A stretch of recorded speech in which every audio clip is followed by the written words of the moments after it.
Arkham Knight is a game that I've easily played through more than a dozen times, and one that I never really understood the fan backlash against until I popped in the disc last month and began playing it again. Looking at this game after taking a break from it for a number of years, I can see that there really are a number of glaring issues outside of the typical complaints people lobbed this game's way. Yes, the Batmobile is annoying, and this franchise overly relies on the Joker, but I'm talking about the way that this game handles its core characters, its theme, and overall narrative. I want to reiterate that I love the Arkham franchise, and even for all its faults, I love Arkham Knight too. I have a number of videos on this channel discussing the Arkham games, and I even went into creating this video with the goal of doing a fun rewrite video, and I didn't think I'd have much material to work with, but the opposite turned out to be true. Honestly, I had so much bitching to do that I decided to make it its own video, which is this video. I will be putting my money where my mouth is in that rewrite video next month, but this video is a more lighthearted venting session discussing my chief complaints with the story in a good old-fashioned list. This is how it happened. This is how the Arkham franchise died. Also, Mike Ehrmantraut did a horrible job voicing Gordon. Okay, let's go. When writing critique videos like this, I'm not sure if I should even address the good or move straight into the bad. I don't want everyone to think I'm some negative Nancy, but I don't want to be a positive Pietro either. So trust me, I will be getting pretty vicious against this game's storytelling, but it isn't the god-awful piece of trash that some have made it out to be, and I don't want to be disingenuous in my critique here. I've crushed every positive I wanted to say down into one paragraph, so all you sadistic creeps out there, please bear with me for one moment, or skip ahead. You know how a video works. Kicking things off, I love how this game kicks things off. I think burning the Joker's body with some Sinatra playing in the background accomplished two things right away. It let the player know that yes, the Joker is technically 100% dead, picking up right away on the shocking ending to the last game, and it brings you into the old school NYC vibe that Gotham likes to play around in, which suits this game since this is the first time we get to explore Gotham City. Kind of, but that's not on them. Next, I think that this game handles really well. This is the best gameplay of the whole series. It feels smooth and also vicious. I think Batman becomes a bit too OP in this game, but I understand why they had to upgrade him for this larger world, and I think the suit justification makes enough sense. Also, I just really love the suit. I really like the redesign that they did for Poison Ivy too. It's subtle while giving the impression that time has passed without giving her reading glasses. Honestly, everything with Ivy is pretty great in this game. I think of all the villains, she's handled the best. I wouldn't change her arc for the world, and they managed to provide a powerful send-off for her. Finally, I think that the voice acting is generally pretty good. I think Kevin Conroy and Mark Hamill as Batman and the Joker are at the top of their game. While I don't think the Arkham Knight had the best written dialogue, I think that Troy Baker really put some deep emotion into what he's given for the character. Also, I think that Ashley Greene as Barbara Gordon, Martin Jarvis as Alfred, and Scott Porter as Nightwing all give good performances, while Jonathan Banks sounds like he's gargling gravel. What the hell is up, Mike? So those are all the positives. I don't really think those are disputable, but if you'd like to dispute them, you can find me after class and kick my ass. I am too busy right now for a sore butt. Do it later, please. I'm begging you. Now, on to the negatives. Number 1. It's become a cliche in criticisms of this game to talk shit about the Batmobile, but I'm gonna do it anyway. Just for a bit, just to get it out of the way. Yes, the Batmobile is absolutely shoved down our throats as players. But personally, when I first got this game, I was excited to finally get the chance to drive arguably the most iconic car in all of fiction, but pretty quickly the Batmobile began to raise some serious questions regarding not killing, and also, Jesus Christ, do they force it in at every possible turn.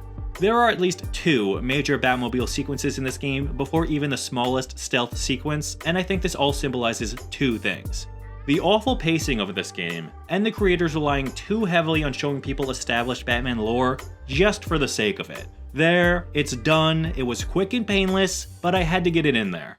Number 2! Ooh, yeah, number 2, let's go! Now, let me move on to some lesser cliches so I can feel more smarter. In fact, let me begin with probably my most controversial take that I know is gonna lose me my Batman fan membership card, if you fuckers can pry it from my cold, dead hands.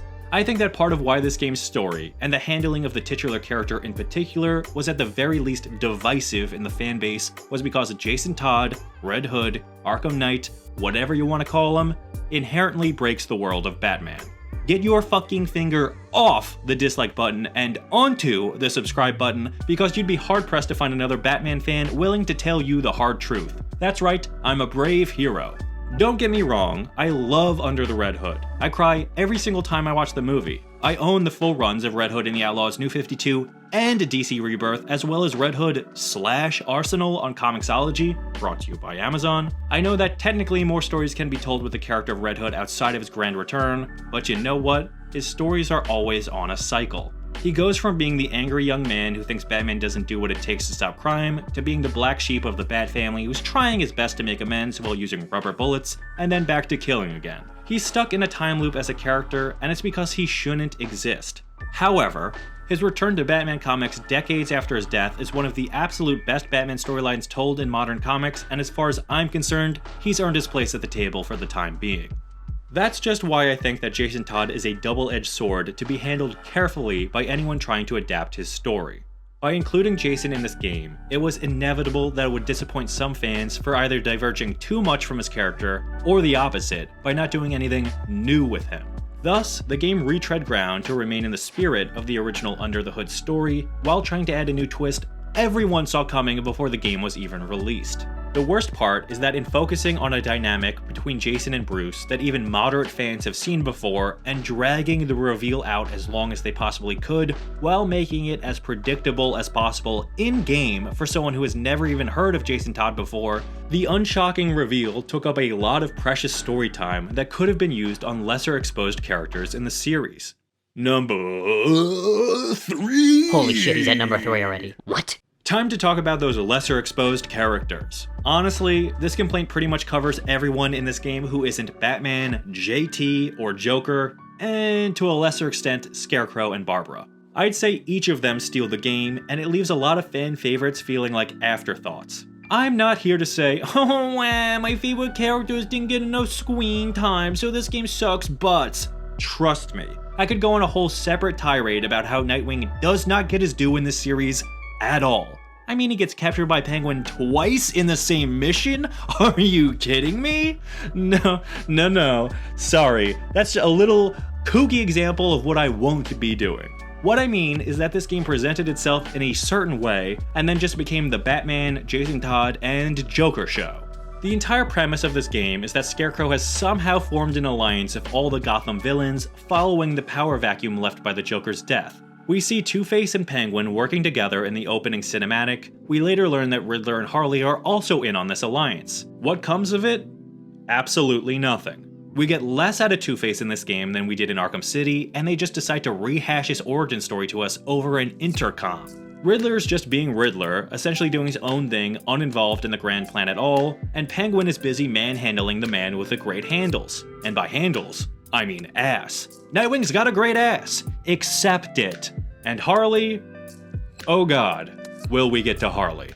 Number Oh, this is gonna be good. This one has to be good. Personally, I'm excited. The other big character who got screwed over and whose major exclusion from the primary events of this story I think undercut the thematic weight of the entire endeavor was Robin. Robin is locked away with a bunch of cringy Mark Hamill impersonators working on Bruce's little pseudo-science project. Then when that storyline runs its course, he's sealed away in a cage, has his heart smashed to pieces, and then gets kidnapped just in time for the finale. Does every medium outside of the comics insist on making Robin look like a total bitch? This decision I do not understand at all, and the more I think about it, the more frustrating it becomes. Give Robin something to do! There is so much that could have been done with this character within this exact story, and yet it just feels like they simultaneously wanted to include him for the fans, but had no interest in him as a character. Just off the top of my head, it could have been Robin who went chasing after Barbara in a rage and then betray Batman to rescue her. They did insist on putting them in an obnoxious relationship. Why not actually do something with that and don't turn Gordon into some loose cannon cop who disappears for half the game?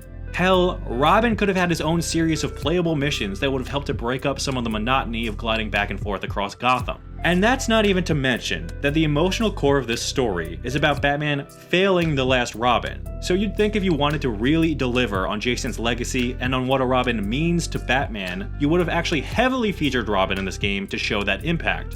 But no, somehow they made him even lamer in this game than the 45 seconds we got to see of him in City. Now that's impressive. Number. Okay, I don't know. The last one was a little short. Would you just give him a chance? Number 5. The last real criticism I have of this game is yet again one of the major cliches when discussing not only this game, but this franchise as a whole.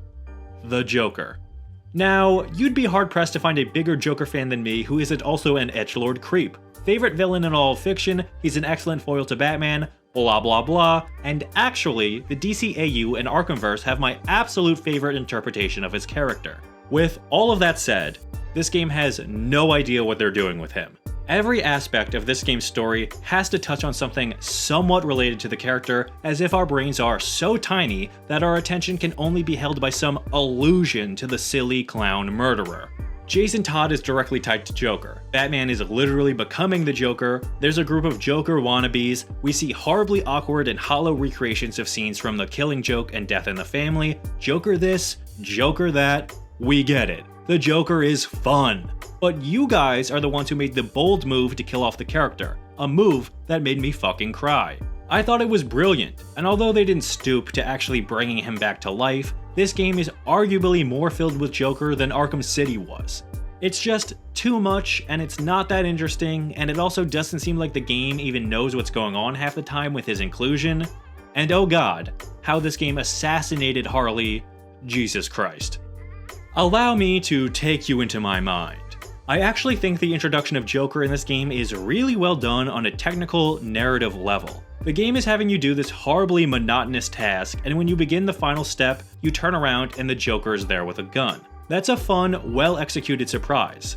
Then the game gets into what's going on, and immediately things begin to not make any sense. So the Joker Titan formula infected blood from Arkham City ended up getting into some people, and Batman needs to find a cure because that blood is turning all these people into Joker.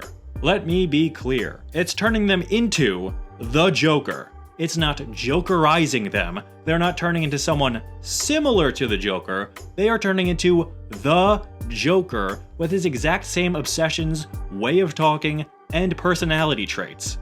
Anyway, so Batman is also infected with Joker goo, and the exposure to such concentrated doses of Scarecrow's fear toxin apparently has cracked Batman's brain so badly that he's hallucinating the Joker being with him throughout the rest of the game. That's actually an interesting concept. I kind of like that. He's the devil on Batman's shoulder, haunting him from beyond the grave. The idea of Batman being cracked by this deep fear and guilt over the Joker's death, and that slowly seducing him into madness as the game goes on, is a really fun take. But the game doesn't seem to know whether or not that's the story it's telling, or if it's telling a story about how the Joker is literally taking over Batman's body because he's also simultaneously infected with Joker goo. By the end of the game, the story has dedicated itself to just being about Batman fighting back against some kind of Joker possession, which really misses the mark for me. I think the scene that best illustrates where both of these conflicting ideas are on display is when Batman confronts Scarecrow on Stag's airship. Batman has a couple Jokers whispering sweet nothings in his ear to murder Scarecrow, and there's a moment where Batman slightly gives in to them. That's excellent. If it stuck to Batman fighting back against temptation rather than the literal spirit of the Joker, then I think my issues with this game would have been at least minimized. That isn't the case though, and also the whole Joker and his mind thing feels so sloppy. When you look back at scenes when Batman is hallucinating, it's like, what was even going on then? And why is no one acknowledging Batman's odd behavior? At the start of that Scarecrow scene, Batman sees two Scarecrows, right? He picks the wrong one and gets blasted by gas. But what was really going on, and why is Scarecrow just waiting there by himself? In reality, there weren't two Scarecrows with their backs turned to Batman, so what was Scarecrow's plan? Is he just really dumb and lucky? Also, in Barbara's birth scene, don't even get me started on that bullshit, how the fuck does Scarecrow know what Batman saw if it was a hallucination? I have to say, Alfred's actor really pulls it off here though. Where the hell was I? Oh right, Harley Quinn wanting to suck and fuck every green ghoul with a grin. Number 6. What's going on? He's losing me. He doesn't seem well. Is this even a different topic, or is he still talking about the Joker? Why is this going on so long? Daniel, I'm scared. These new Jokers are really bad. Like actually borderline cringe voice performances with thinly written characters which takes away from who the Joker was as a character. As I said before, these people are literally becoming the Joker, personality quirks and all, which essentially removes any agency that the Joker had. It's as if his existence, his deformation into who he became, was purely driven by chemistry instead of his own personal fascination with Batman based on his own perception of the world.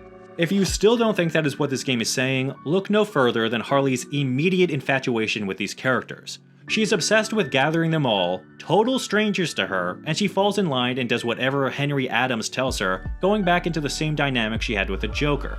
To a certain point, I get why she would be obsessed with these characters and feel some responsibility to save them. The issue I have is it goes beyond that to the point where she's just looking for a replacement Joker in her life. Again, this takes away from what made the Joker special and boils him down to just anyone who is kinda kooky with a smile. Harley isn't a shallow character. Her love for Mr. J was misplaced but real, and for her to fall for these other Jokers makes her a parody of herself. The real Harley, the one from the previous games and the animated series and the comics, would outright deny these imposters trying to take his place, but for some reason this Harley loves them simply because they are Joker-esque. This leads me to believe the writers of this game had a fundamental misunderstanding of the Joker as a character and instead viewed him as more of a concept. It makes no sense and feels hollow, but explains why the game ultimately boils down to some weird Joker possession story because to them, the Joker is more of an idea and not a man. That's incorrect. Fundamentally, the Joker is just a man, and that's what makes him so terrifying. That's what made Harley fall in love with him, that's what makes him the perfect foil for Batman, and that's why this game trying to stuff this man into every aspect of its storytelling feels so forced. If any of my critiques resonated with you in this video, you may be interested in the rewrite that I'm working on. That's the video where I'll have to turn my brain up to an 11 to keep from looking like a total asshat after roasting this game's story. A story that I'm sure was written by talented people passionate about the character who really gave it their all, but a story that left many disappointed. That about does it for this video though. It was fun talking about another Arkham game, and I look forward to doing so again in the future. Please let me know your #1 biggest problem with the Arkham Knight story below. I'd be curious to see how many people agree.